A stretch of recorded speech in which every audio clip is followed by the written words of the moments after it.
Makes the stop in the secondary for Denver. 1st and 10. The fake. Good. Block in there, and down it goes. Caught at the 30. Welcome to the Fins Tailgate. It's where we elevate. Miami Dolphins talk, yeah, we never hesitate. Breaking news, hot takes, we keep it up to date. And when the fans speak up, the panel resonates. We live that aqua and orange from the field to the mic. Breaking down the plays, man, we talk it every night. From Tua to the defense, you know we keep it tight. NFL moves, you know we got the insight. We open up the floor, yeah, it's your time to shine. Fans drop the heat with opinions realigned. You got concerns, bring them, we're gonna chime. The Fins Tailgate's where we keep it prime. Welcome to the Fins Tailgate, it's where we elevate. Miami Dolphins talk, yeah, we never hesitate. Breaking news, hot takes, we keep it up to date. And when the fans speak up, the panel resonates. The NFL's changing, but we stay on the grind. Latest breaking stories, we don't waste no time. From the trades to the rumors, we make them all align. At the Fins Tailgate, we always on the climb. We're repping the Dolphins, but it's NFL-wide. From South Beach to the league, we keep it worldwide. Got the fans engaged with the energy supplied. Come kick it at the tailgate, we're riding high tide. Welcome to the Fins Tailgate, it's where we elevate. Miami Dolphins talk, yeah, we never hesitate. Breaking news, hot takes, we keep it up to date. And when the fans speak up, the panel resonates. So if you love the game, you know we got the gate. Tune in, speak out, don't wait, it's your fate. This is the Fins Tailgate, now watch us dominate. Miami Dolphins, NFL, yeah, we integrate.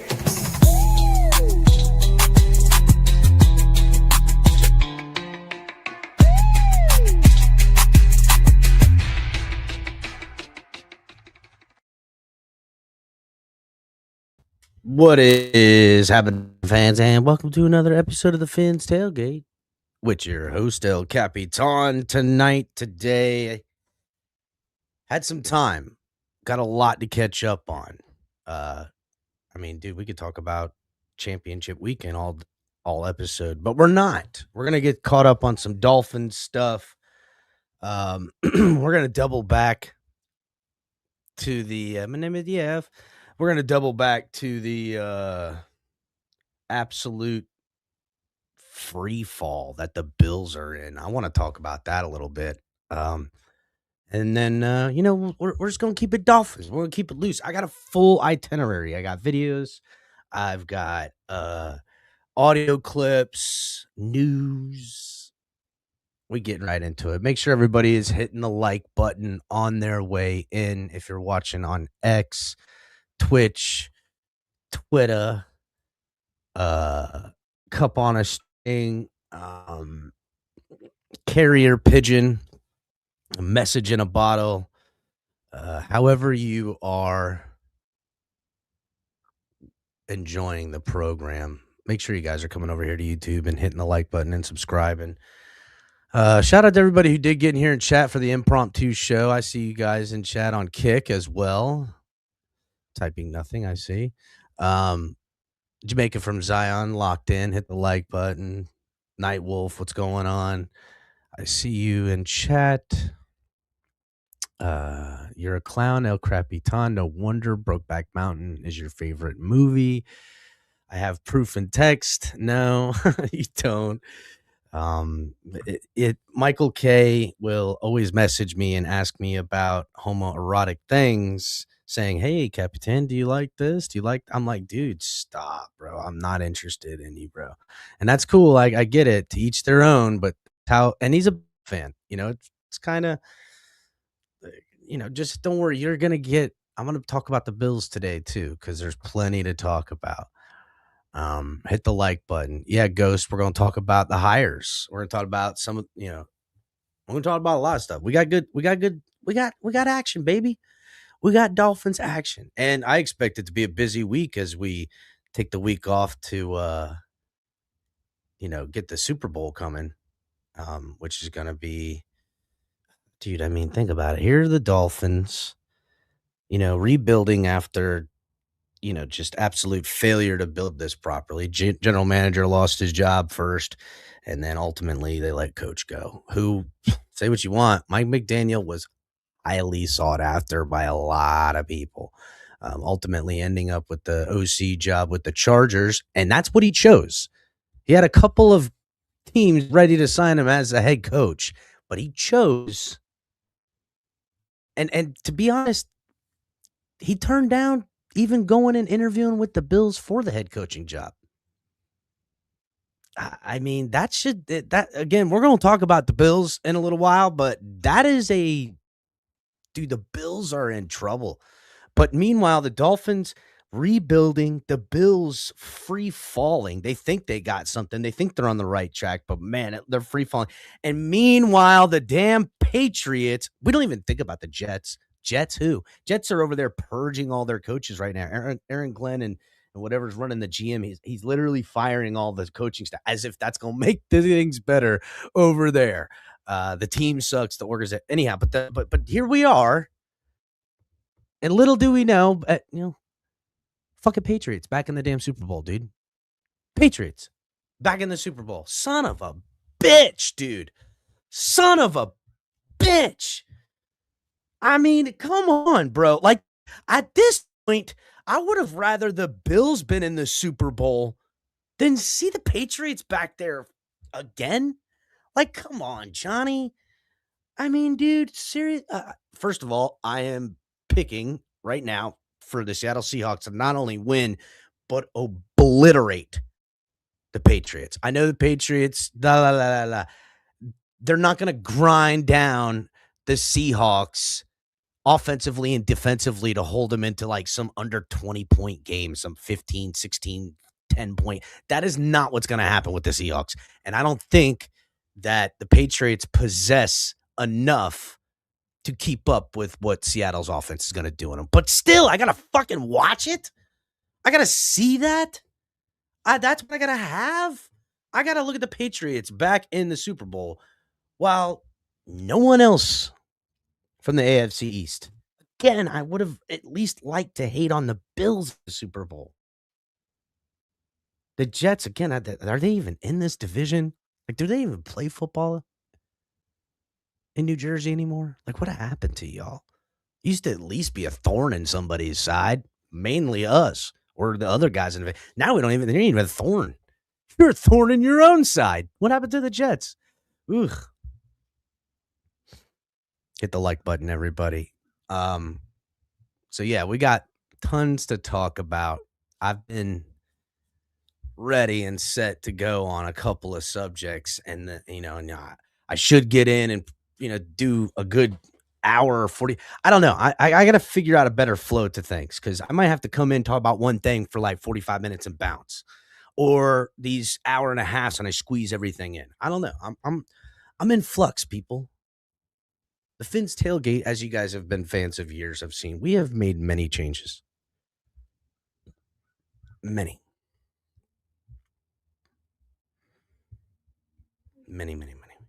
Nightwolf, I like this comment here. El Capitan, take it with a grain of salt, but via Omar Kelly, both Packers and the Seahawks are benefactors of the Packer way. Ron Wolftree, yeah, I know I'm reaching, thinking about this. Listen, I'll take anything right now. I'll take anything. First of all, Ron Wolf was the king of how it's done, and I think that type of football is more important today as far as the line of scrimmage. All this speed stuff. Again, I said it when Mike McDaniel got success in 23 after that season.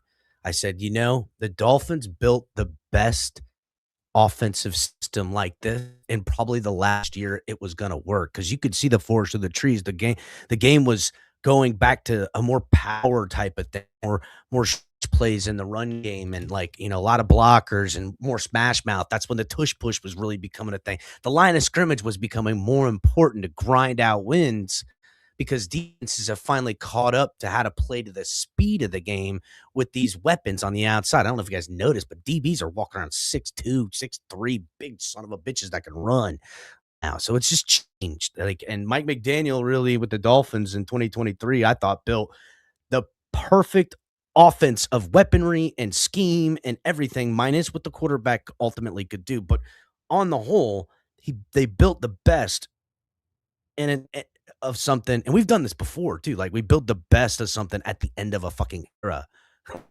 It's like, oh yeah, like speed. And we're like, well, we're gonna finally get this speed thing figured out, and it's like the last year it could ever really work, and that's what kind of happened to us. I believe. Fuck it. I said it then. I still believe it now. I hope, because it looks like we're going to pivot now to be a little bit more of power, and hopefully it won't be too little too late with the whole power thing. Why does it do that? Here we go.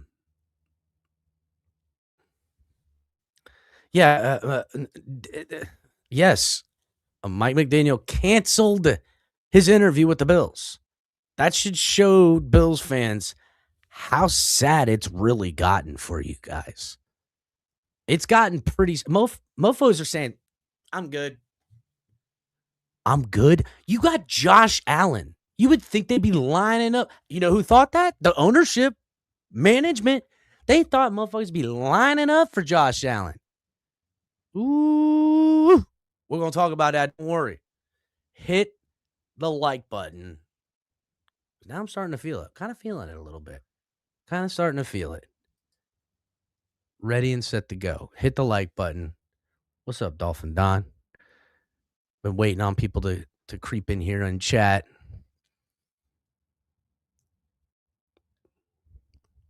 Hey, Linda, John, what's going on? Who else did I mess up in here? Hit the like, everybody. So, I guess let's kind of get into it, right? I'm going to start out in the beginnings, because here's how it kind of goes, right? You know, as you guys know, we had the introductory press conference with the new general manager, Sully, and the new head coach, Half, which affectionately calling them Sully and Half, as they both look like, you know, Air Force fighter pilots. The jokes and the memes of Top Gun really never end. And honestly, I got to talk to producers about that. I feel like we're gonna run with that. Anyhow, here's just a little tidbit. You know, over the first few days with Jeff Hafley, people have nice things to say, expectations. But I like this video that came out. It's very honest. I like the guy's vibe. I get it, right? You know, he's new and what have you. But personally, I'm giving the guy every opportunity right now, because they're really doing it as best they can for full rebuild. For Miami Dolphins fans, this is the closest we'll get to at least a strip down of general manager on down and hiring of coaches to pivot. Now the pivot is it's weird, because I say pivot, yet a lot of the things that we were already doing offensively and defensively are going to translate very well here for this new football staff that is being put together. But let's look at this. So here's Jeff Hafley, his first few days. I like that you get it. These are puff piece videos, but I felt like there was some real honesty in here a lot. Here comes Hafley in the back and Sully in the front. Pause. Here comes our boy, our new guy.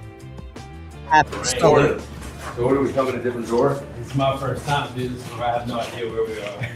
We were gonna wear matching outfits because people probably already think we look like everybody. See, right away, okay, self-deprecating. We were gonna wear matching outfits because everybody thinks we look alike. Get it. Call it. Where do we go? I have no freaking clue. It's my first time being in here. All right. It's honest.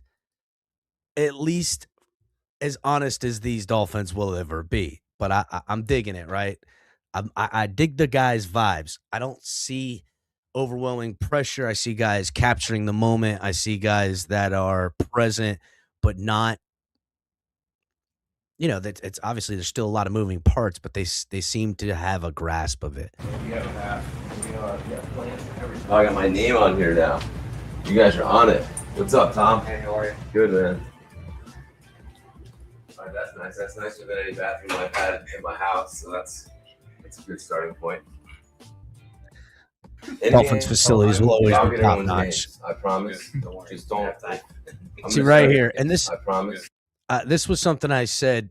When people were kind of giving a little bit of shit on a little bit of things on the hires and how they're reacting. I'm like, bro, calm down. This guy hasn't even gotten the building yet. He doesn't know anybody's names. Like, let's reserve the mistakes and criticisms for when there's mistakes to criticize, right? Like this up to this point, he's not saying and he doesn't seem to be, peacocking, and he seems to be a little bit self-deprecating in a charming type way. And that's right here. Listen to what he says.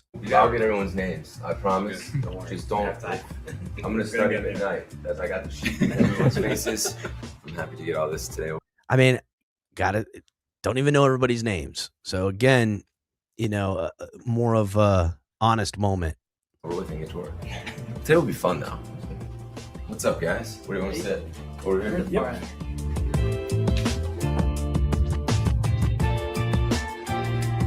In the paper. They always do that.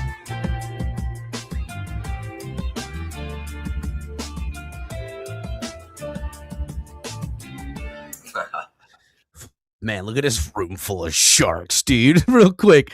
Sorry, just real quick. Just so we're clear. Here we go, just right here in this pic. There's Coach. There's Garfunkel. Over to the left, and I'm calling him Garfunkel. Sorry, that's how it go. Over to the left, just tipping on the shoulder. There go Dan. There go Dan Marino. And looking to him is Troy Aikman. And wait for the next team. There they are right there. This is the son-in-law. I can't remember his name. I want to say it's Dan something. Dan Lee. I don't know. This is the son-in-law in the back. Then we've got Dan, and I don't know who this woman is. Is that, what's her face? Amy something? I can't remember. But yeah. And there's owner Stephen Ross to complete the full collective of everyone and everything. My socks. In special moments, whether it's before games or on the way to games, I always have my daughters on them. So I got multiple colors, but that way my daughters are always with me. Okay. I'm trying to hold it together. Sorry. Trying to hold it together. It's cheesy, dude, but I get it. There's like an endearment to it. Listen, I got kids. I love my kids. I do stupid, silly dad stuff. And I get why they're highlighting it. And Buddy's proud of it, which, say what you want. You wouldn't talk shit about it face, but I still got to laugh. Daughters are always with me. He knows it's silly. He's got his daughters on his socks. Yeah, we notice my socks. I always have my daughters on special moments. It's a good eye. Every Father's Day, I get a new pair.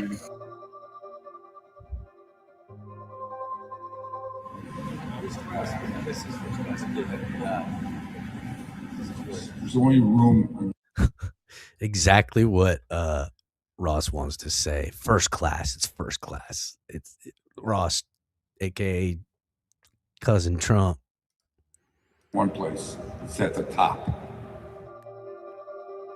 The culture of competition, hard work, resilience, and love for each other will bounce off the walls of this place day in and day out to where you can't deny what we're about. Fuck, that was good words, dog. I don't give a shit. I get it. Some people were joking on him, saying, "Oh, we're gonna build it with love," but ultimately, for a team to fully together, for an NFL team to fully come together and go all in on one goal of the season, that how it's gonna be, they gotta care for each other, dude. They have to, because it's a cohesive unit, man. And Buddy stood on business. The culture of competition, hard work, resilience, and love for each other will bounce off the walls of this place day in and day out to where you can't deny what we're about.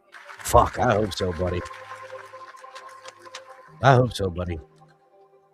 I am truly humbled to stand here and be the head coach of the Miami Dolphins.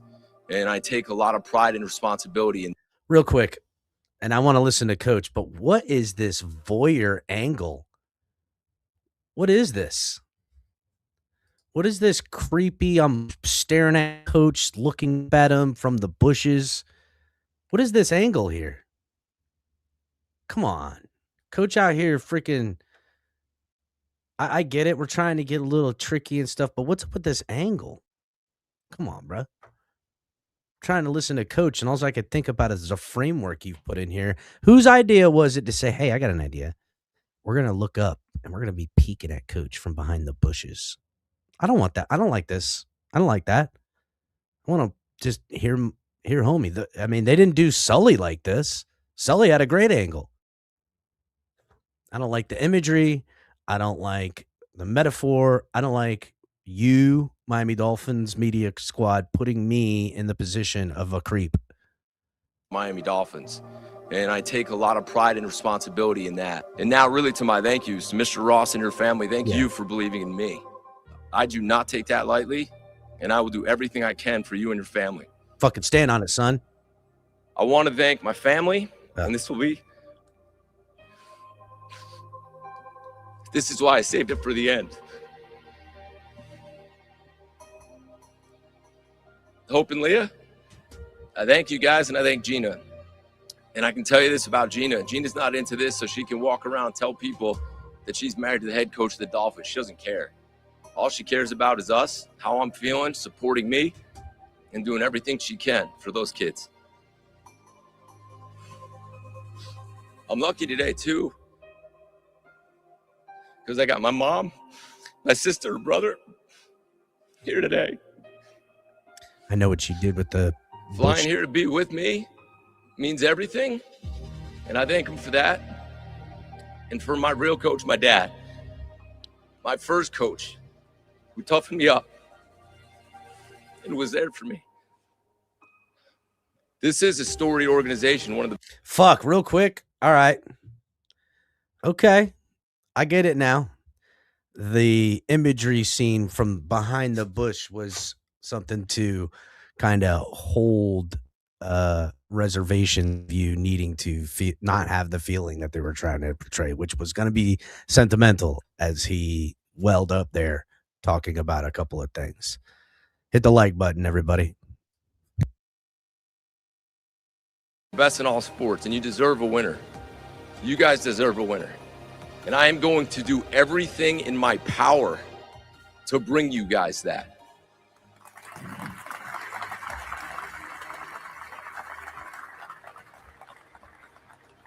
I read that you slept in an office for 2 years while at Pitt.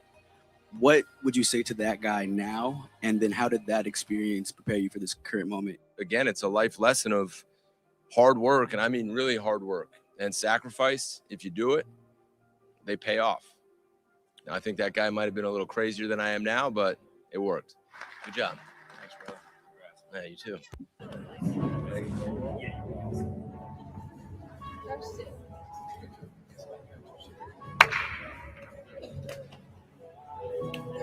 All right. I just want to say a sign of approval. I mean, getting to the guys that are swinging it around here. No accidents in this shot of Aikman shaking the hands of both Sully and Halfley.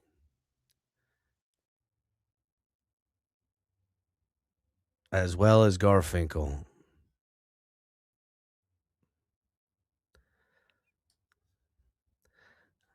I do not know who this guy is.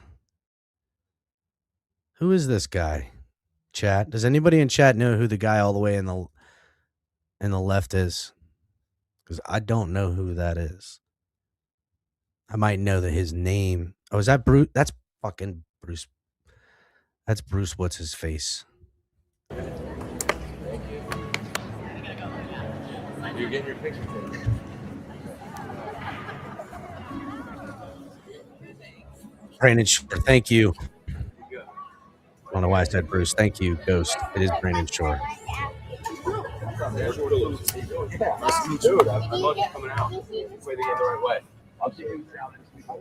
Smart. Let's link up with Coach. I'll be around. Come by, say hello. All right, guys. Thanks, guys, for coming. I appreciate it. Did you see the slide in the weight room? Did you see the slide in the weight room?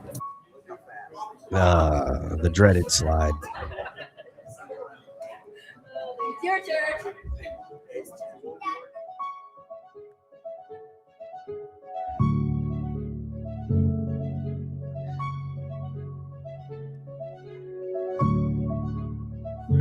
Thank you for everything. Yeah. It's never gonna work. Where did you pull that at? That was a good story. So, like, my mom and dad used to drop me off like after dinner after games. They would drop me to the facility and give me a hug and I'd just walk to the facility with that. And I did. Everything I did was there. My clothes were all in my locker, my car was out front. I just lived there. I just decided to live that. I was like, keep it really. Well, your mind is great. It works. Yeah. It works.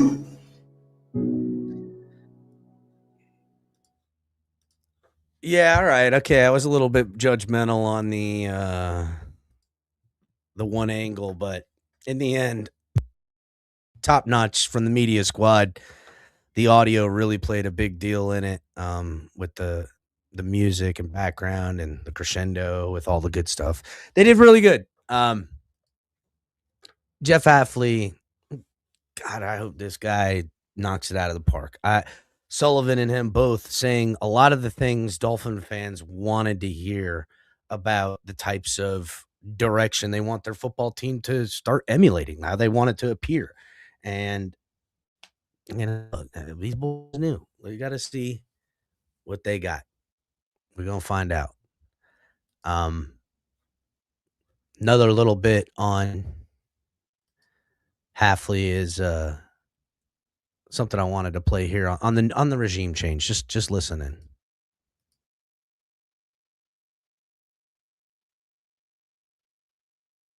Hold on. Whoops.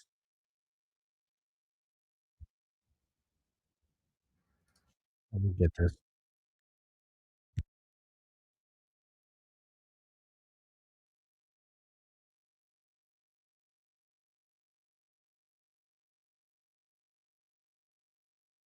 All right, here we go. I need to hire an offensive coordinator. And there's certain core beliefs that I really do believe in, like running the ball and being really physical up front. So when they know we're going to run the ball, we're still going to run it well. Oof. Dolphin fans have killed for, yes, it's 3rd and 1, maybe almost 3rd and 2. But it would be real nice to come in under center with an offset eye or a freaking, I don't care, stacked line and just say, we're going to move you off the line of scrimmage and we're going to take this yard. Now, you can't do it every time, but it would be nice to see it become part of our identity that we're that type of team. And this starts with who's going to help build this type of football team that, the half man. I don't know if I could call him half man because then that sounds like he's like Lord Farquhar, which kind of also is pretty funny too, if you think about it. But no, not the half. Hafley, I'm just going to call him Hafley. I think it's a little bit better of a ring. Hafley, in his first few days, as you saw in the introductory video and all good stuff, they're already starting to put together a couple of these coaches. They're already starting to, get some of these jobs filled. So, I mean, let's take you. I mean, this is going back a couple of days now. I don't know why this is just spiraling in circles like that. It's crazy.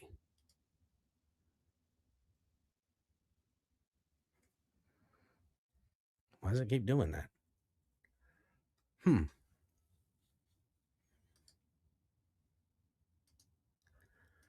Trying to pull up my list, and it's just literally going insane right now.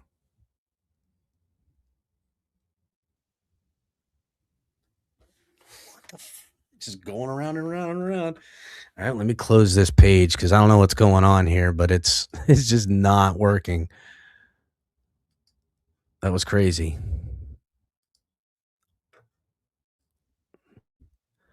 It's just spinning around and around with all the things I put together. There we go.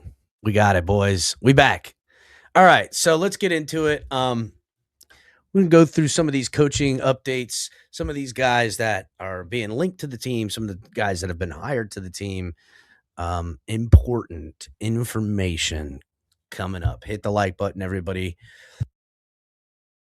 Make sure you guys are checking out tftgnetwork.com for all the great stuff you can find here with the network at TFTG. Some good stuff coming out all the time. Good things. tftgnetwork.com.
Shout out everybody in chat. Shout out to Craig Sebring with the $5 donation. Hey, if the Green Bay way works for nobody, should be wait. If the Green Bay way does work, nobody should be complaining. I hear what you're saying, Craig. I mean, listen, I don't know. I'm not going to set unrealistic expectations, where people are like, well, the Patriots went 4-13 and turned it around to 13-4. Yeah, that's the friggin' Patriots. The Dolphins don't do that. Could they turn around and win 11 games? That would be incredible. That would be, if this team turns around and we're got 10, 11 wins next year, it would blow my mind. But that's not my expectation. That's not my expectation. My expectation is a team that has cap problems, that has, regime change. Let's be real, guys. We don't have a young quarterback. If we did, I would feel differently about it. Yes, Naomi Sunrider, Drake May is very good. Hit the like button, everybody. Let's get right into these coaching updates.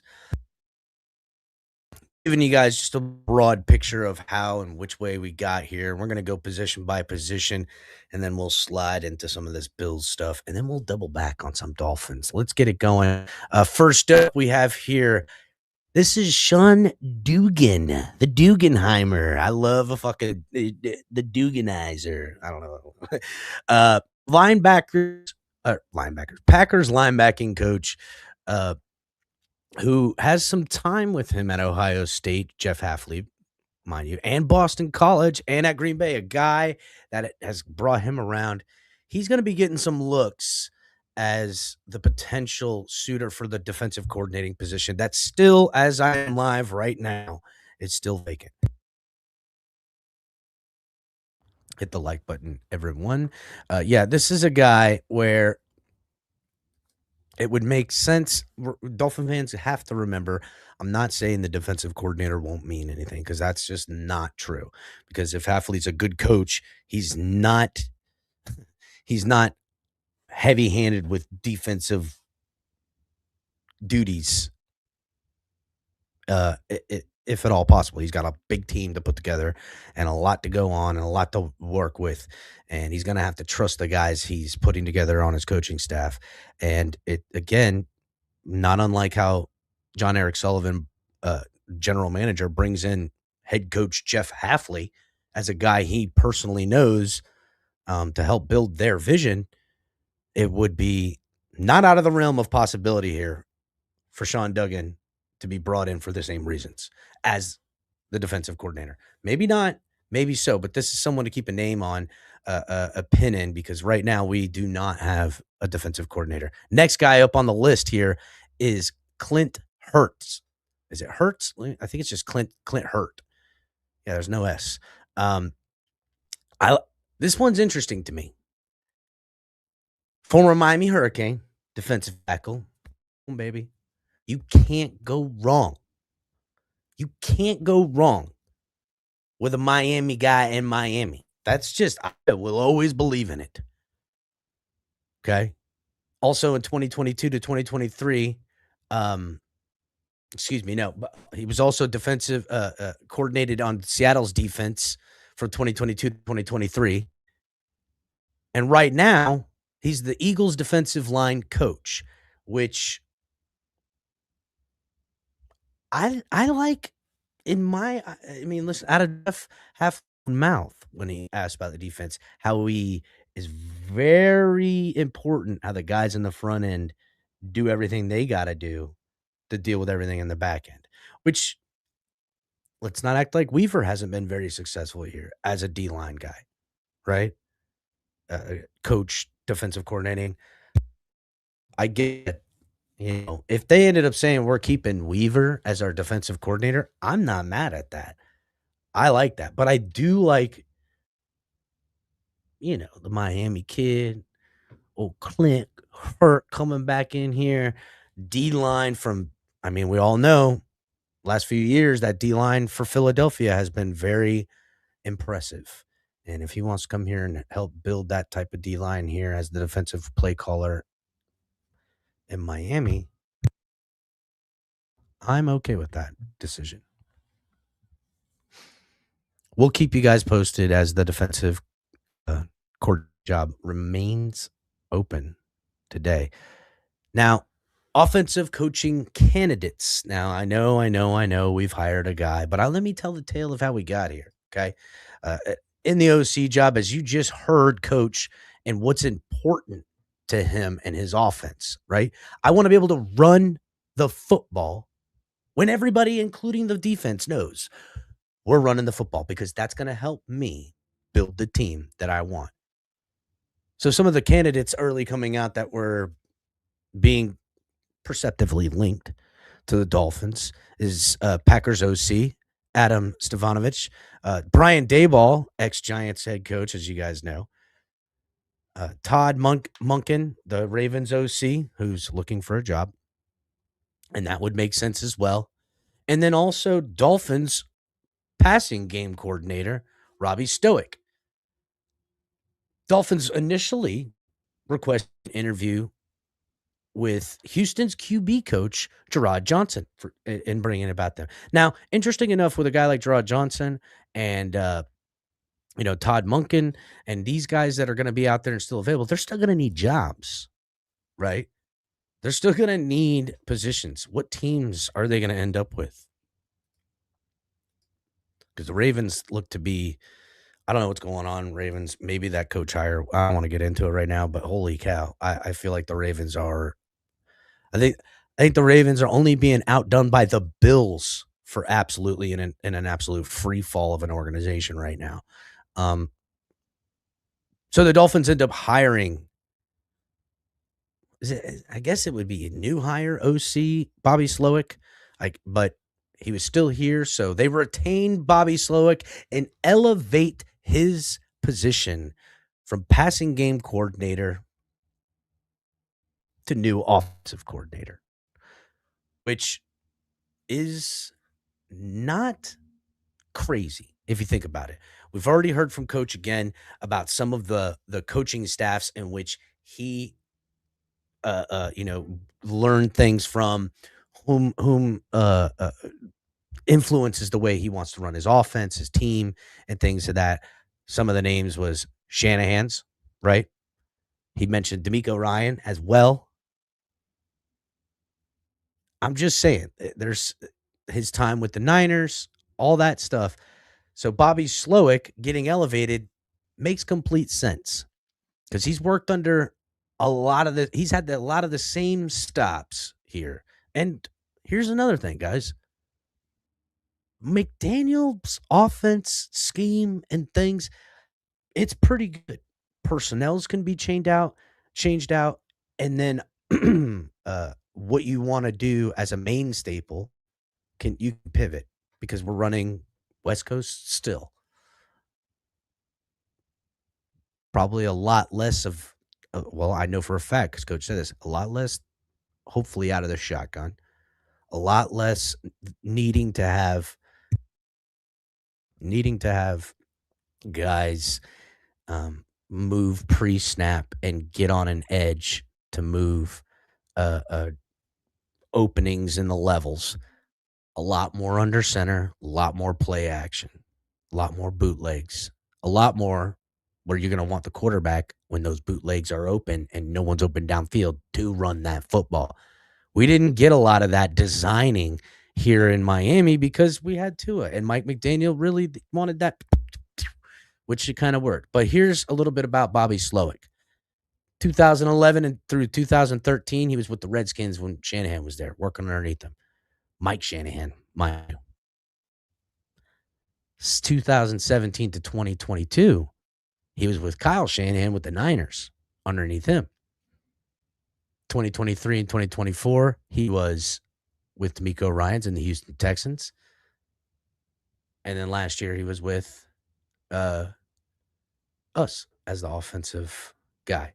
So just a couple of stops where everything, when you look at these hires and these pieces, they're not like, they always have some way of fitting together with who knows who and who's worked with who and what you can kind of envision what they want to do on offense and kind of envision what they want to do on defense thus far, right? They're going to be making changes. So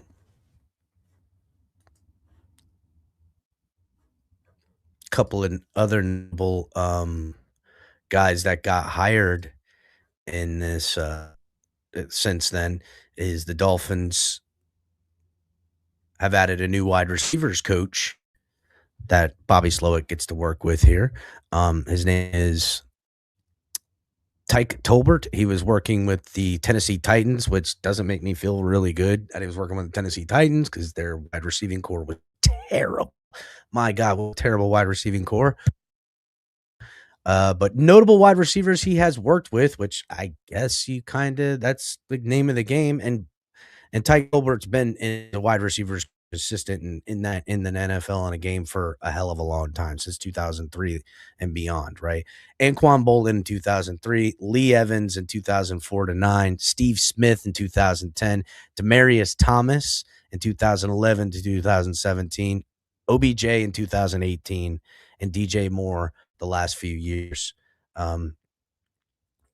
So again, some new hires coming this way with the Dolphins for Slowick to try to build what Halfleet's vision of this offense is going to look like. Another interesting bit of hire that they had here was Todd Hunt is the Dolphins' new strength and conditioning staff member. This is somebody they poached from the Packers. As we know, we've been having plenty of injury problems. Hopefully they've got some figured out with strength and conditioning and whatever, dude, because we need some help. Tired. I mean, you guys forget, Dolphins fans forget, we lost like 12 DBs this year, and like 9 of them we lost before we had week 1. I don't think you guys remember. I do remember we were like, we're just going to keep with some of these young guys and see how they work, and they just started dropping like flies. And then we were bringing in dudes off the street. Artie Burns freaking made it one practice. Like, just an insane amount of injuries to the defensive backs unit this year. And all around, really. I mean, look how many injuries we suffered all levels of the field. So hopefully some of that gets figured out.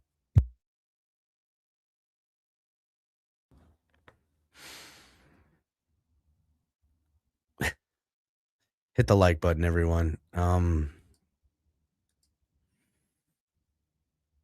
before I get to the special teams coordinator, because it kind of ties into the next subject, I do want to go into, if you guys remember what John Eric Sullivan said about the quarterback position. And he said, look, we're going to draft quarterback damn near every year. We believe in investing in it. We want to retain the guys we want to retain, but we also want to build a system and have guys ready for it. And, it's a smart practice and in a literal premium position. Like, you got a quarterback that's capable. I mean, dang. Much less a star, but just capable, right?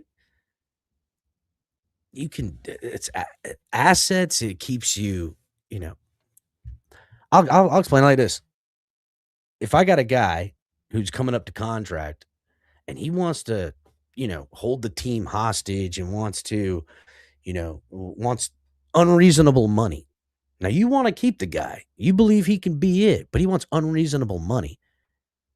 Well, he's going to go ahead and get his knee scoped and miss the first 6 weeks. Well, you got a backup who's been here 2-3 years, and he's getting his time to shine.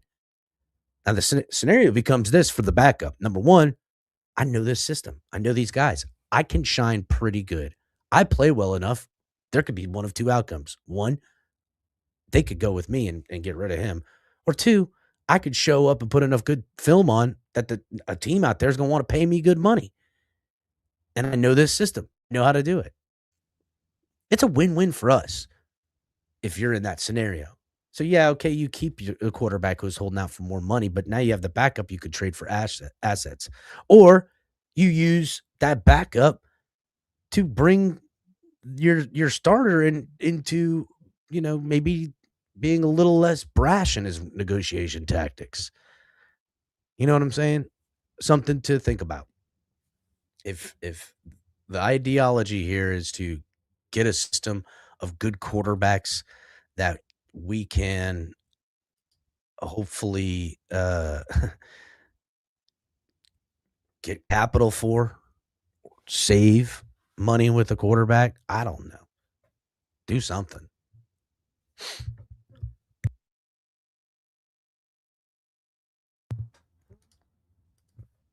Do something, please. All right, so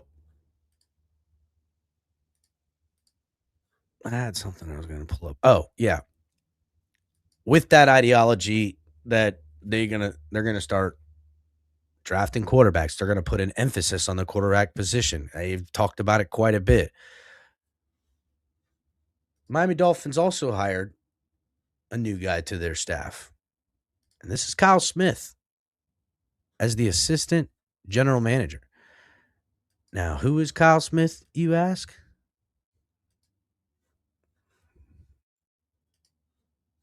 Well, I got a little of a video here this time with the...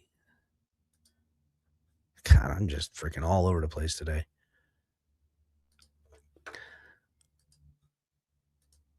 It's time with the Falcons.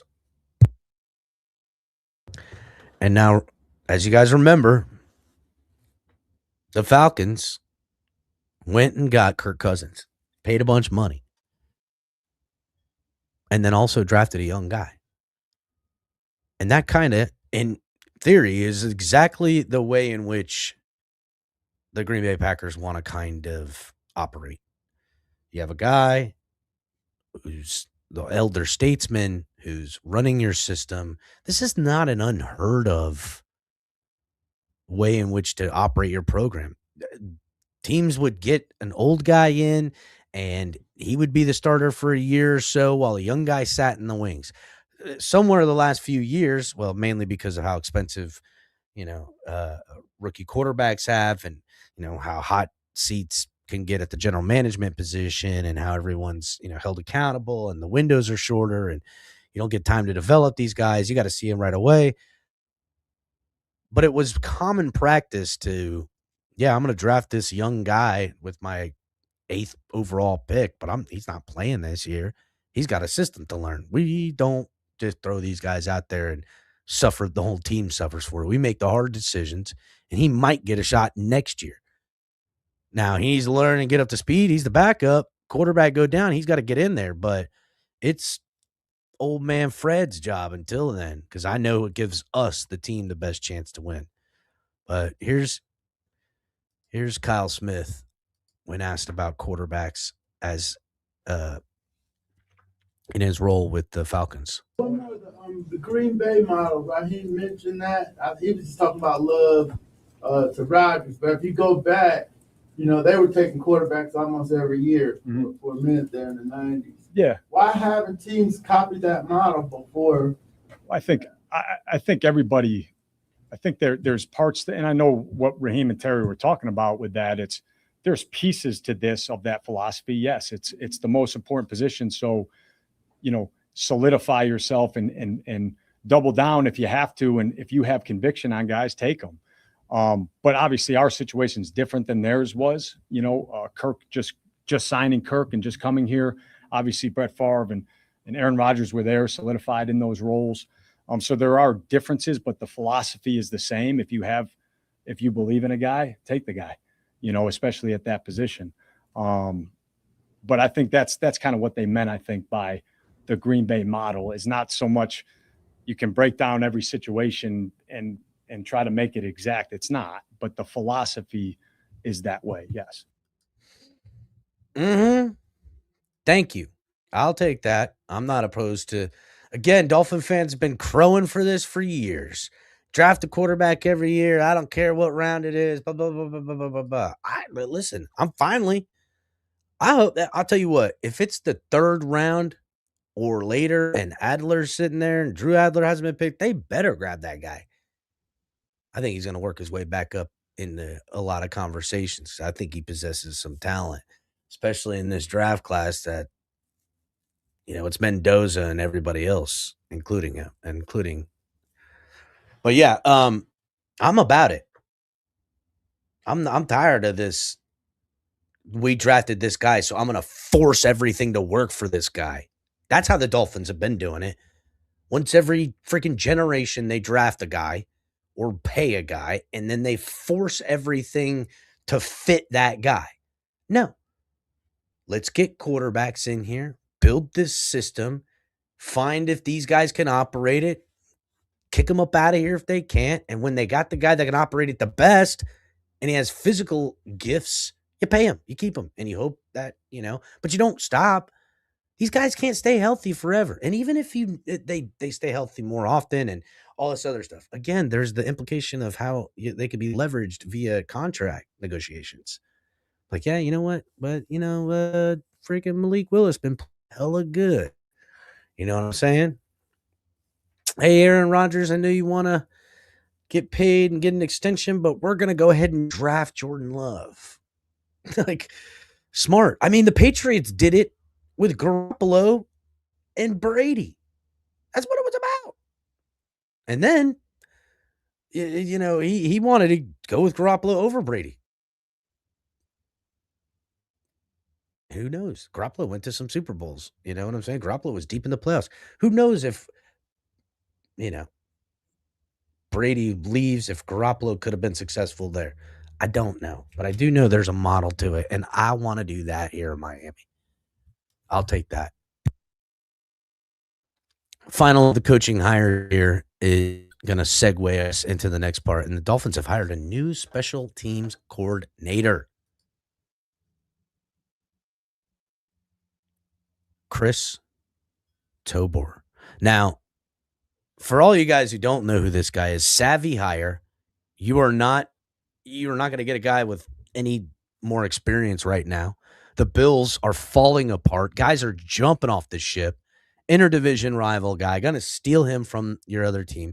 I don't know how they're going to find a better candidate to come in. I mean, for you guys that don't know about Chris Tobor, he's been an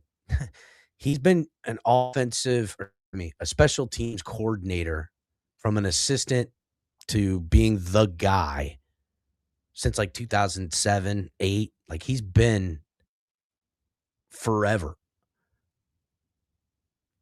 Since 2011, he's been, either the Browns, the Bears, the Panthers, the Bills, and now the Dolphins. Always a special teams coordinator. Well prepared, knows the game, knows the new rules, understands the new rules, very ready for how the game changes year in and year out with the kicking and all this stuff.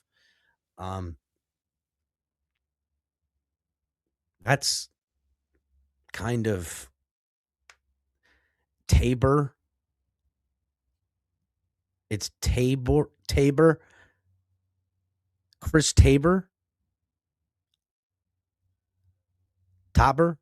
I don't know. I can't tell because he's a Bills fan. Y'all talk funny up there. It's pronounced Tabor. Chris Tabor. I don't know. I'll let him tell me. Tabor. Shut up. You don't know. That's how y'all talk up there because you're damn near Canadians. What are you talking about? You don't know how to speak. Fucking tell me.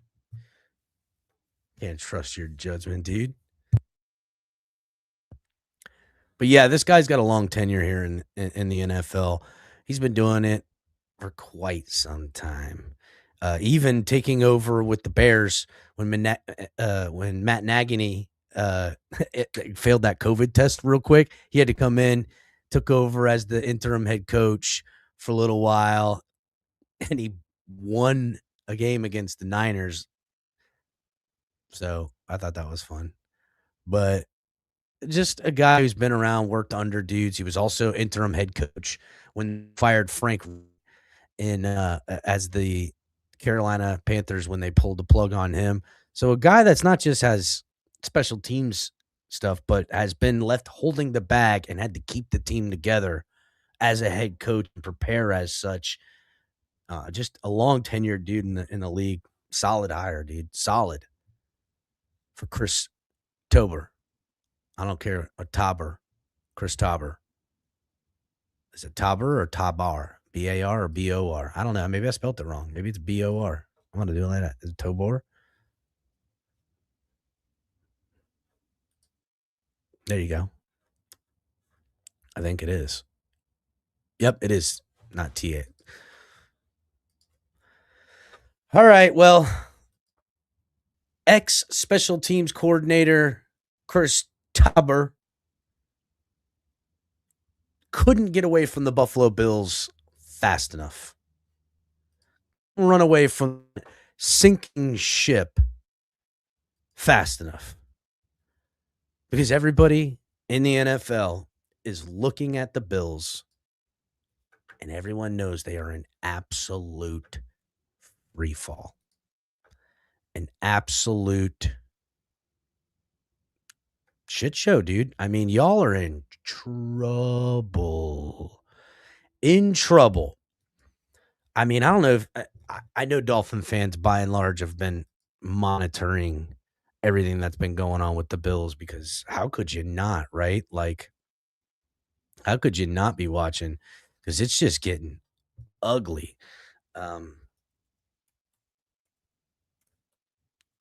But it starts with the Mike McDermott firing, right? And I'm going to see if I can pull this audio up real quick. Oops, that's not it. Let's see if I can find this thing.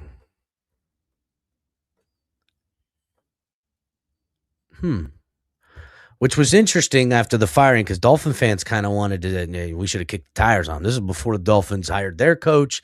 Actually, I believe it was 24 hours later the Dolphins, not even. He was fired in the evening and the Dolphins the next day hired Halfley. So whatever, it is what it is. But when McDermott was before McDermott was fired, he was I'm just not able to find it. McDermott was fired up after the game talking about Buffalo and for the city of Buffalo and how the Bills, they did us dirty and all this stuff. And I get it. There's questionable this and questionable that. And it's kind of funny to me too, though. And some people also pointed this out. They're talking about this interception that may or may not, but they turned the ball over like freaking 6 times in that game. Like, why don't you talk about any of those? But since his firing,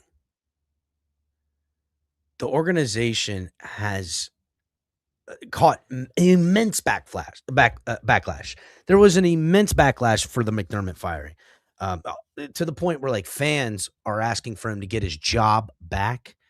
They've had petitions being signed. 40,000 fans signed it in like 24 hours or something like that. There has been a bunch of people who the backlash on the firing of McDermott has been, I don't know, expected, I guess. Who knows? And, you kind of think, okay, here's how it played out a little bit in the timeline. They lose the game. Josh Allen's freaking weepy. Guys in the locker room are crying. They feel like they got robbed on a play call that shouldn't have been an interception, which I don't know. I think it was the right call personally, but it was a 50-50 in a game. Y'all fought hard back and lost, right? And then McDermott comes out and he's, hair on fire. Just, you do Buffalo this way, Bills, I can't believe y'all the mafia, la, la, la, la, la, la. And then they repay him fighting and the team's emotion. They axe him. And it was kind of like, whoa, crazy right away. And here's where things got extremely interesting, because in the in the aftermath,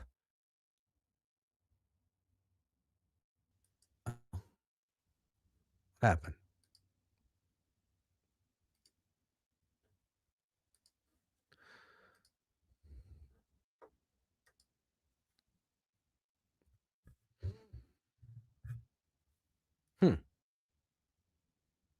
I don't know what just happened.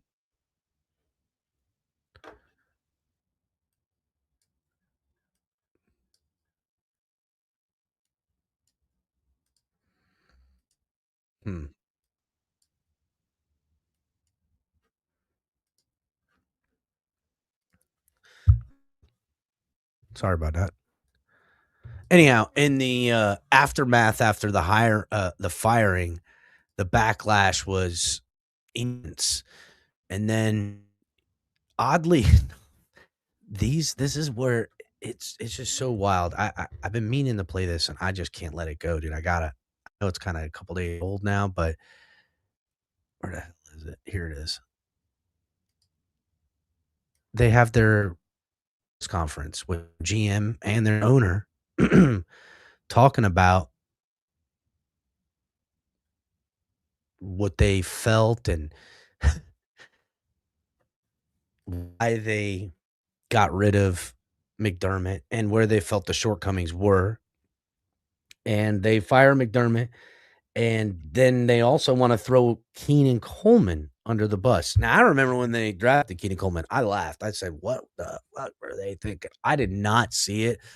I see exactly what he has been is exactly what I thought he was going to be. They thought he was going to be the next like AJ Brown or something, or the next top dog. I saw a kid who had a lot of talent but didn't seem to have the work ethic or the maturity that I thought you would need, especially for a team like Buffalo. Like I thought it was not a very good pick. Never did. But they then take Coleman. Sorry. They take Coleman and drag him under the bus. Listen in. Yeah, can I interrupt? I'll address the Keon situation. This is where it gets wild. He's explaining, and then the owner interrupts and says, I'm going to tell you what's going on. The coaching staff pushed to draft Keon. I'm not saying Brandon wouldn't have drafted him, but he wasn't his next choice. that was Brandon being a team player and taking advice of his coaching staff, who felt strongly about the player. And, he's taken. I mean, dude, what an absolute bro for the owner to pipe up and and tell behind the curtain something like listen, this Keon kid, that was on the coaches wanted him. Our GM was playing nice. He was doing a good job. We see it as a failure, and we lay it on the feet of the coaches who just lost their jobs. And it's just like, first of all, you got to get rid of fucking Keon Coleman now. You got he can't play on that football team now. The owner just said you suck, and that was in any way, shape, or form. The owner saying that about a player, attaching him to the regime that just got fired. You up out of here. And all the while taking this sacrificial lamb of Coleman, of Keon, the Keon lamb, and using it to defend your general manager, who you are now all in with. It was coming down to general manager or coach, and we have witnessed this. Listen up, Bills fans. Get ready to clip it, because this is something you're going to want to hear, Bills fans. I know this very well. There is a power struggle with management and coaching, has been for a little bit with the Bills. And while McDermott's got his eye on the ball, Brandon Beane is working the game, rigging the game, working in the shadows, and edged him out with favoritism of the owner and got McDermott fired.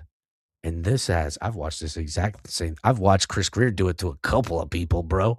I've watched him do it to a couple of people, so I know what I'm talking about.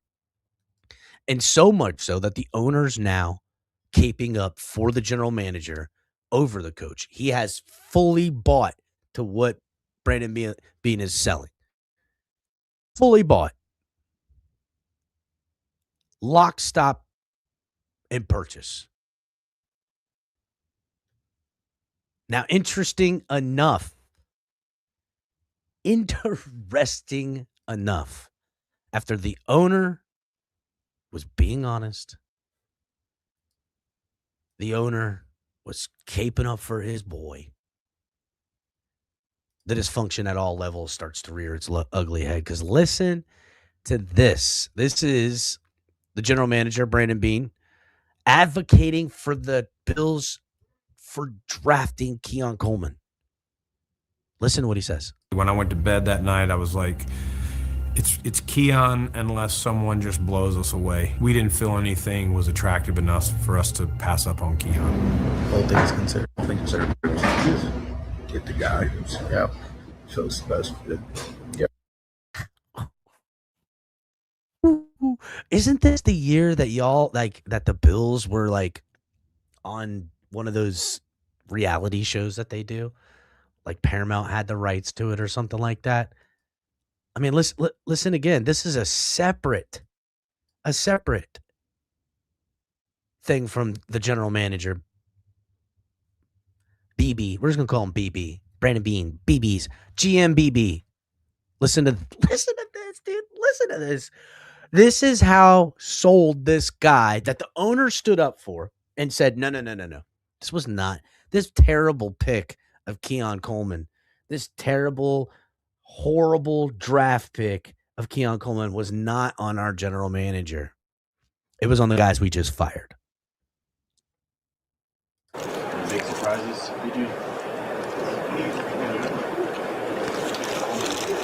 So he asks one of his guys, any surprises? This is at, the combine. And he goes, yeah, Keon Coleman ran a 4.57.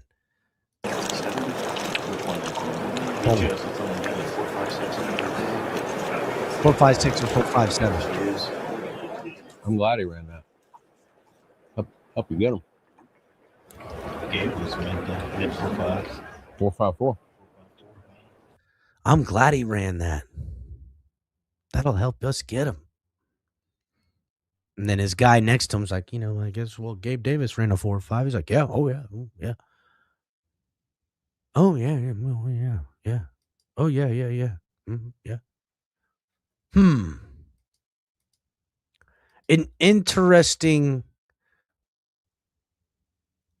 way for it to all kind of play out here.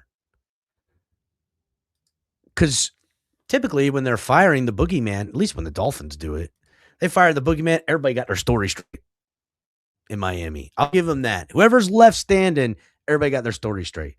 Now, they kind of, the reason in which they're always prepared is because they kind of do it the way we just seen them do.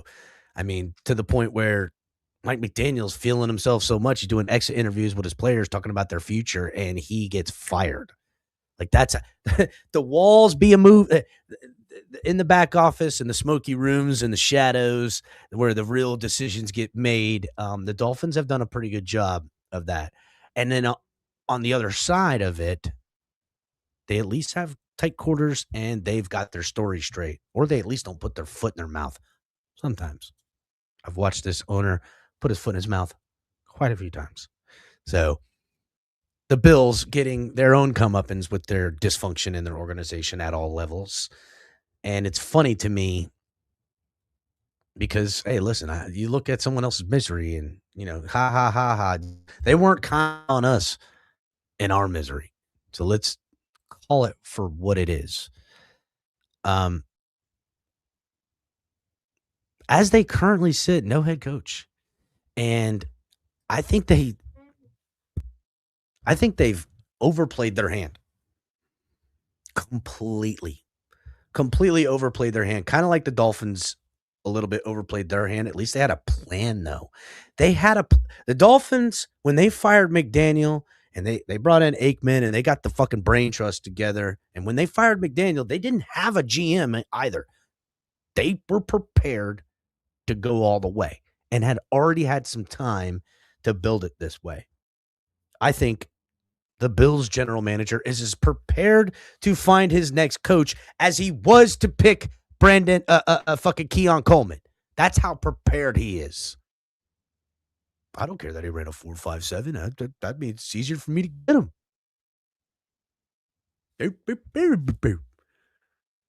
I think they overplayed their hand and they thought, dude, we fire McDermott, they're going to line up around the block in the snow to come play in Buffalo because we have Josh Allen. And I in some respects and aspects, I kind of understand it. I kind of understand you've got a marquee talent quarterback, the hardest thing to obtain in the NFL, a top marquee quarterback. Problem is, as the Ravens just hired, there was more than one. The Steelers is a storied organization. Like, wow, just the amount. There was the Giants. Say what you want about the Giants in recent memory. They've won Super Bowl. I can find around. Had great teams. Awesome defense, pass rushers. I watched that. It was incredible. Look a lot of like the Miami Hurricanes pass rush. But, I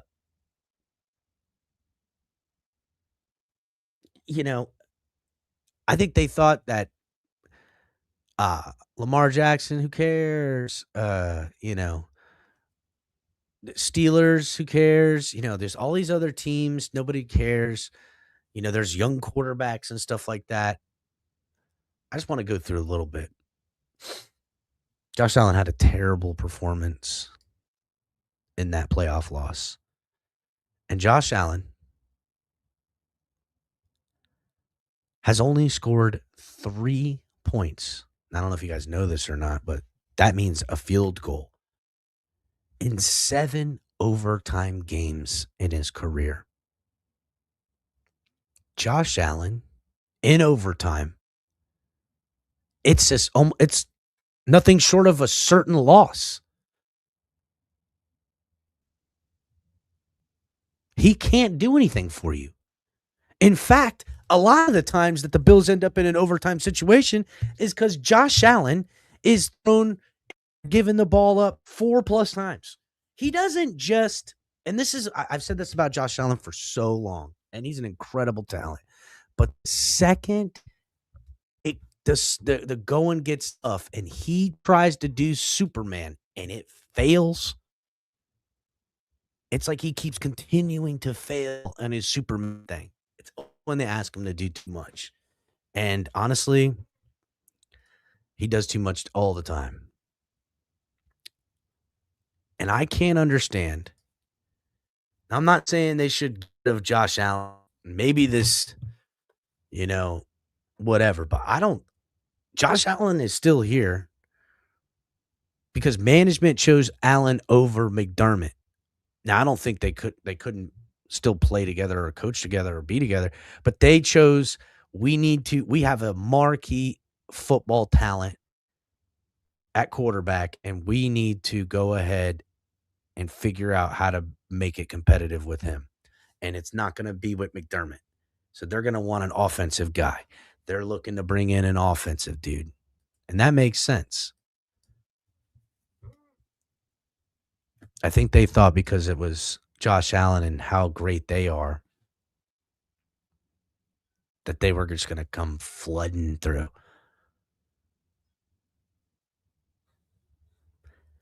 And I think Bills Mafia has forgotten who they really are. I really do, guys. I think you guys have gotten full of yourself. I mean, we're Dolphins fans. We're arrogant. We are arrogant. But like you guys, there's been some fucking dummies. The new young youthful kids kind of ridiculous. But you all Bills fans are fucking old that are still getting like this. You think you earned something.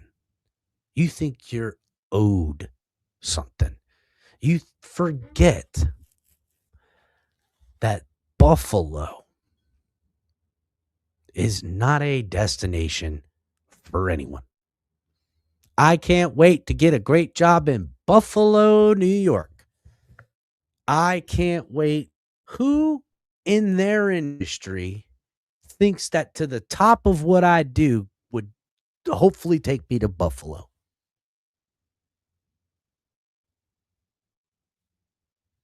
It is not a desirable thing. It's not. I'm not trying to shit on y'all's city, but it's a frozen tundra more often than not. And that's cool. I respect Bills fans to a degree of their heart and their grit. But the thing they don't get is they forget themselves. They forget what they come from. They forget who they are, what their deal is. Because we as Dolphin fans might troll every now and again. These mofos actually believe it.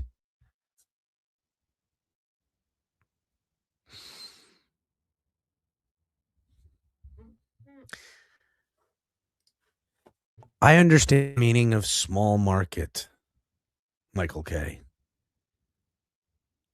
But when you measure one small market to another, and the perfect example of these two markets being, I would say, more leaning in the favor of Buffalo because it has, trade implications and a lot of stuff that they do with other industries. And anyhow, Green Bay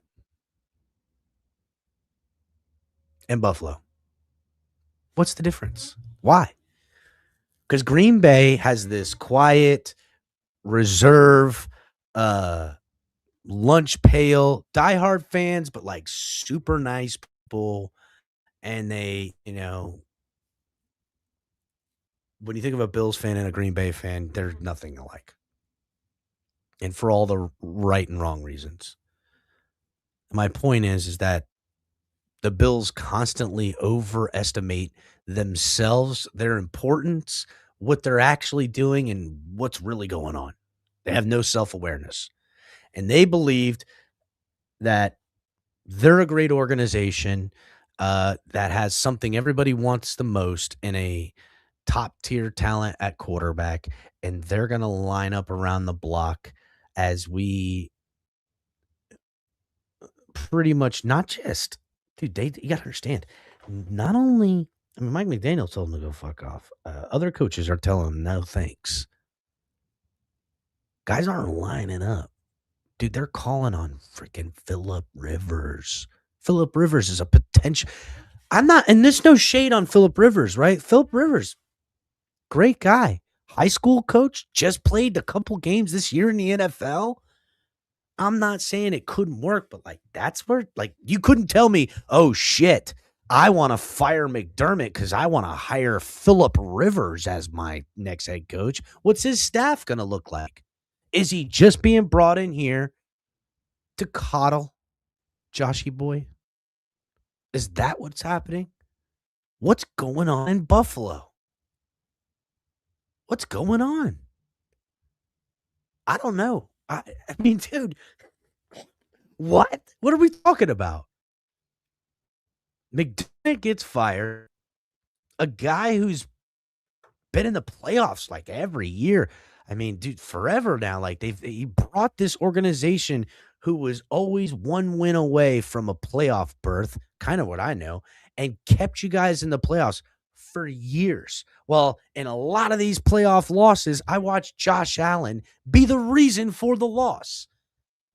I don't get me wrong, McDermott carried some, but Josh Allen's got 4 interceptions and, he's running around doing dumb shit. He wastes the clock. But they're not going to get rid of Josh Allen, and I understand that too. And fine, okay, you fire McDermott. But they thought that they were going to, I don't know what they thought. Because right now, I know what they definitely didn't think. That they would be still without a head coach right now after firing McDermott. Really their top candidate being Phillip Rivers. That's crazy.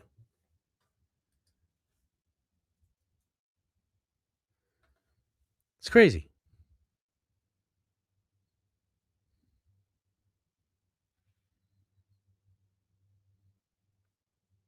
I mean, who's David Webb? Out of all the guys that I've heard that have head coaching candidates, who's David Webb?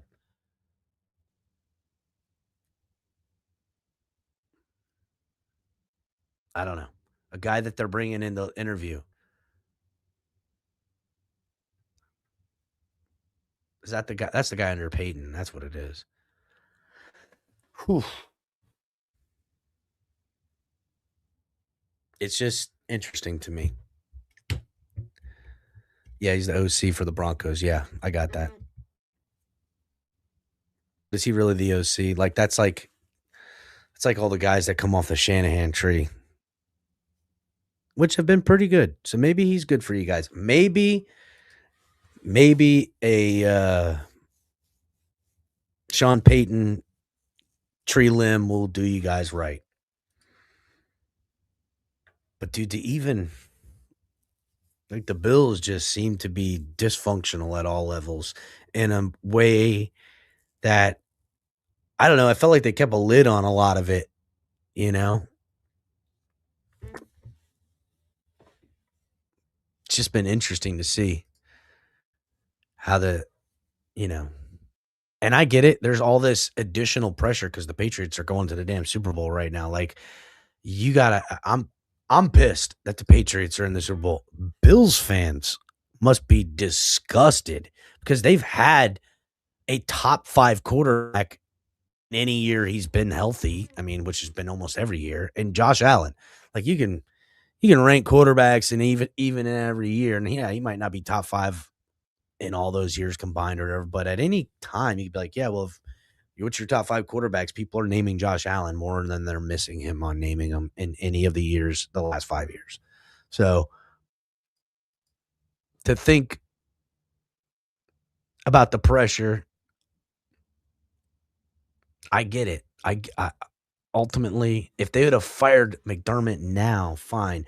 Firing him in the way they did and having zero plan, and then the icing on the cake that's not going to help is your owner foot directly in his mouth after being up the fucking other guy's ass, lying, saying he didn't want Keon. And there's literally clips of, I don't care how slow he ran. That's great. We get to get him now. Like, what? He ran slow enough to be there for us? Oh, shit. Like, damn, like that is exactly the opposite of what you said, Mr. Owner. Like, think about it. Like, that's crazy. So, and then not to mention the owner, like if you're a coach and you got an obvious, like, this is why the Dolphins had a hard time finding coaches, I believe. I thought they got lucky with the last two, but it's from afar and in the know amongst coaching circles and managers. And these guys all know each other some way or another. They all went to Ivy League places, came up through the ranks, whatever, you know it. That world ain't that big, people. It's not. There's thousands in it, but thousands for all the money that moves around. They all kind of fucking know each other.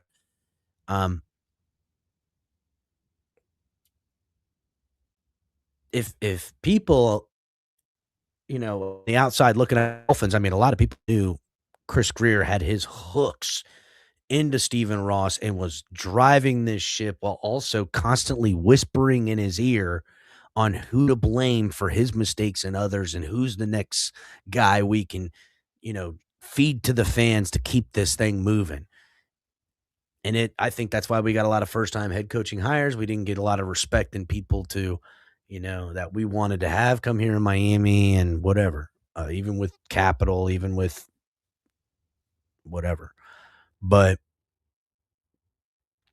I think the Bills ownership and management estimated themselves as they're great guys to work with. They're a stable organization. They have a quarterback. They've got a great general manager, and people want to be here. And I don't think that any of those things, minus having a pretty damn good quarterback, are true. And I think they're finding themselves in a frenzy, in a frantic way. And I think that it's going to be real telling how things continue to shake out because the draft's coming, dude. Like, you going to hire a guy that you don't know? I mean, if they bring Dayball in, it'd be an easier transition. But if they're going to hire a guy they don't know, and, what if his ideology is going to change? We're changing a lot around here. Is that scouts you trust? There's just so many moving parts that time is of the essence. 2 weeks away from the damn Super Bowl, and all of a sudden be into, combine and pro days and you name it. Like, there's a lot moving on, and the Bills are falling further and further behind. I guess they feel pretty good about themselves because they got the guy, the smashing talent evaluator who thought Keon Coleman was good and then lied about it. Bills are in free fall, and we will monitor here at the Fins Tailgate. Speaking of dysfunction and free fall and problems and all this stuff, what do the Miami Dolphins do about their quarterback situation? What? What do they do? What should the Miami Dolphins do at quarterback? What should they do with other stuff? What would Mike McDaniel have done? I think he would have got right up out of here. I think he already had his bags packed and his jersey wasn't in the locker, and they already put, they already covered it in plastic because they're waiting for it to, be sterilized and sprayed, and next guy gets to open it up and it'll be all clean for the next player to take his locker. That's what was happening. The Miami Dolphins currently, according to Spotrac, is negative $22 million. That is fifth worst in the NFL. The Bills are negative 11. The Browns negative 18 above Miami. Beneath Miami is the I mean, just listen to a couple of these teams it's incredible who's got negative cap space right now. Dallas Cowboys, negative 32 million underneath the Dolphins. Vikings, negative 37 million. Saints, negative 41 million. And the Chiefs, negative 55 mil. Leading the cap situation. Top 5 teams. Number 1 with 100 million. Tennessee Titans. Number 2 with 91 million. Oakland Raiders. Number 3, New York Jets with 87 million. I guess that's why they fired everybody, because they're going to spend money and they want to make sure the people that they want to spend it is there. I don't know. Interesting. New offensive coordinator for the LA Chargers might get some new weapons coming up, because the Chargers come in here with the 4th most cap space available thus far heading into 2026. 85 mil. They're going to fix that. They're going to look to some free agents on that line and probably get a weapon. Who knows? This is crazy, though. The team going to the Super Bowl, ranked 5th with the most cap space. Seattle Seahawks have plus 77 million. I'm telling you right now, they win this Super Bowl and they retain this team. We might be in trouble. I mean, the Patriots have 38 million. Seattle could be a force to be reckoned with.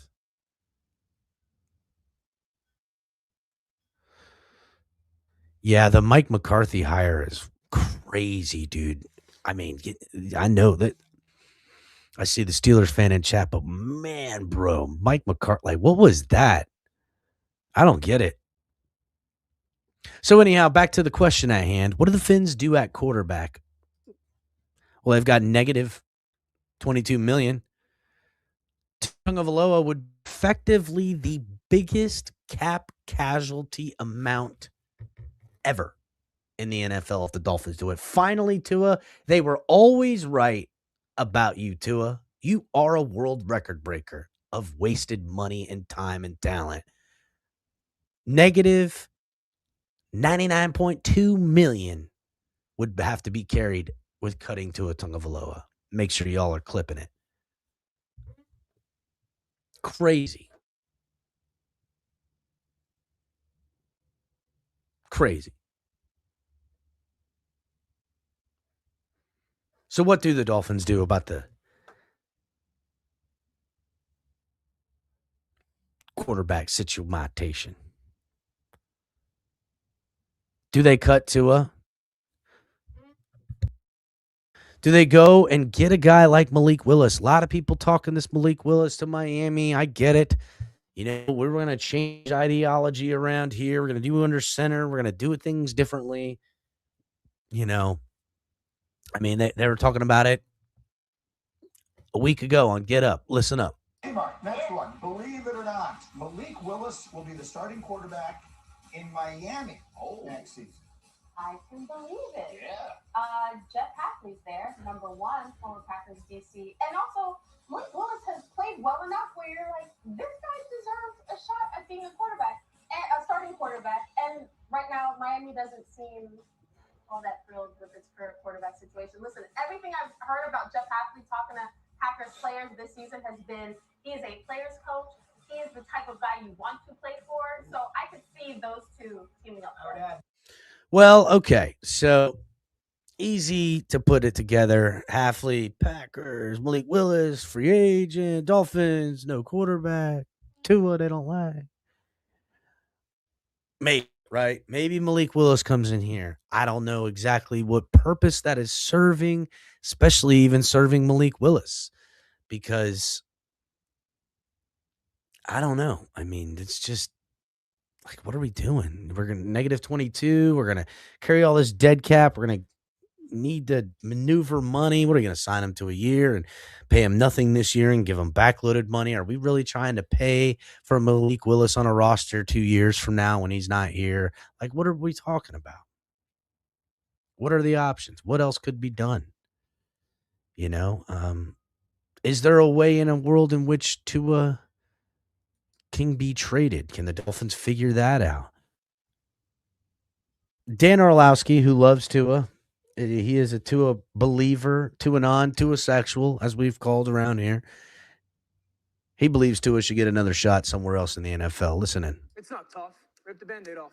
This is a full rebuild. Yeah. Tua wants a new place. Go play somewhere else and see if you can become a starter in the NFL again. This is not going to be a 1 or 2 year fix in Miami. This is a place that you have to rebuild on both sides of the line of scrimmage before we're ever talking about who the quarterback of the future is in Miami. Tua and Tua's future is going to be determined about how he goes about his business. If you're Jeff Hafley, you have to sit back and say, we're not capable of winning football games this coming season at the level that I was brought here to. Move on from Tua, get as much as you can for him right now if you're capable of doing that, and start your rebuild. Truthfully, the Dolphins' future and their quarterback is way more about 2027 and beyond than it is 2026. No ban. I have said this.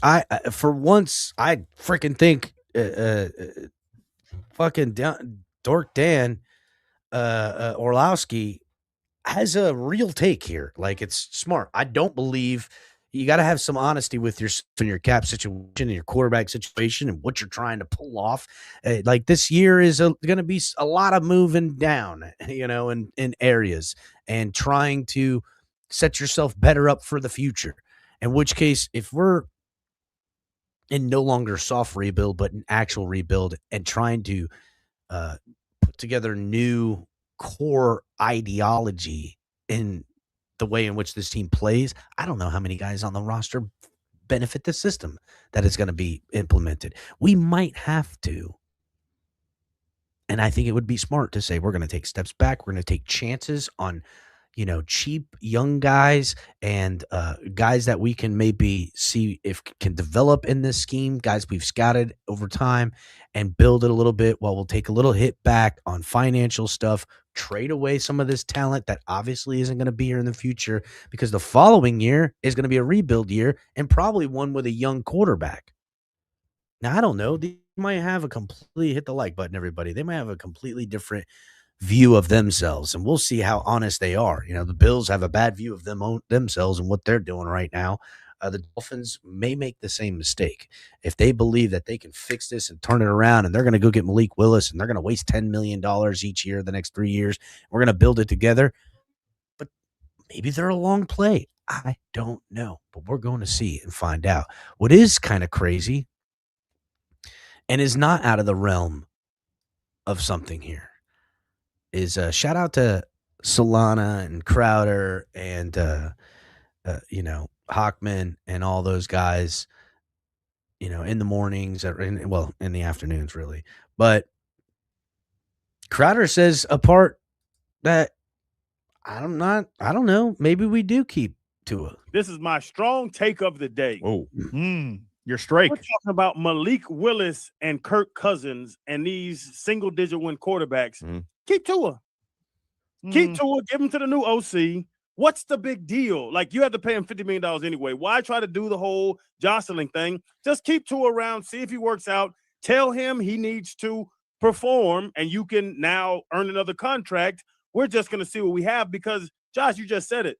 2026 isn't a Super Bowl year. It's a first-year head coach, first-year GM. They're trying to get through the cap hell of it. Keep Tua around. I don't see a problem with it. And run him. Hey, there's no more restrictions. We want you diving head first. This is your year, man. Make it happen. I know I've been joking at the end there. That's what he does best. But I'm not opposed to it. Now, hear me out.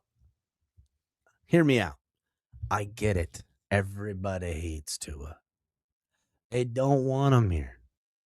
They don't. But these guys are new. And not that I think they could ever get any better results out of Tua Tagovailoa than Mike McDaniel did. I just don't believe it to be possible.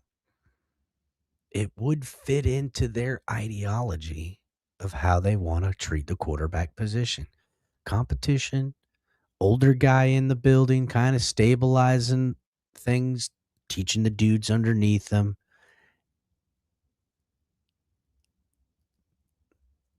Now, what is Tua going to be able to teach anybody? Nothing. I don't want anyone to learn habits from Tua Tagovailoa. I agree with that.